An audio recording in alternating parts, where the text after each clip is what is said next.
Hello everyone. 27ನೇ ಪ್ರಶ್ನೆಯನ್ನ ನೋಡೋಣ.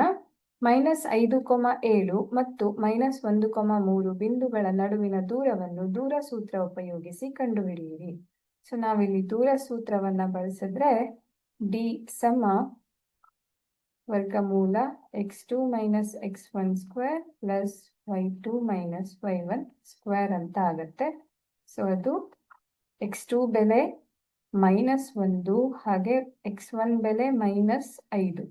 So ಇದು -5 ಅಂತ ಆಗತ್ತೆ. ಇದರ ವರ್ಗ ಹೌದಾ. x2 ಬೆಲೆಯೇ -1 ಇದೆ, x1 ಬೆಲೆ -5 ಇದೆ. ಅದರ ಮಧ್ಯದಲ್ಲಿ ಇನ್ನೊಂದು ಮೈನಸ್ ಸೈನ್ ಇರೋದಕ್ಕೆ ನಾವು ಇಲ್ಲಿ ಮೈನಸ್ ಅನ್ನ ತಗೊಂಡು x1 ಅನ್ನ -5 ಈ ರೀತಿಯಾಗಿ ಬರ್ಕೋಬೇಕು. ಹಾಗೆ y2 ಬೆಲೆ 3, y1 ಬೆಲೆ 7 ಇದರ ವರ್ಗ. ಸೊ ಇಲ್ಲೇನಾಗತ್ತೆ, -1 ಮೈನಸ್ ಇಂಟು ಮೈನಸ್ ಪ್ಲಸ್ ಆಗತ್ತೆ 5 ಇದರ ವರ್ಗ.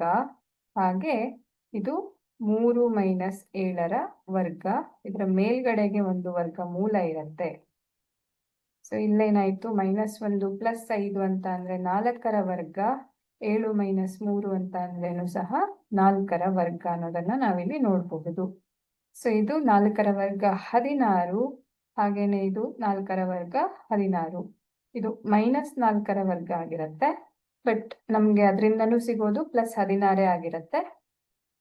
ಇದು ಒಟ್ಟು 32 ಅನ್ನೋದನ್ನ ನಾವು ನೋಡ್ಬೋದು. 16 + 16 32 ಆಗಿರುತ್ತೆ.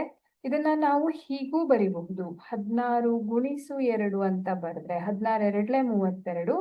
ಸೊ ಆಗ ಇದನ್ನ ನಾವು ವರ್ಗಮೂಲ 16 × ವರ್ಗಮೂಲ 2 ಅಂತ ಸಪರೇಟ್ ಆಗಿ ಬರ್ಕೊಳ್ಬಹುದು.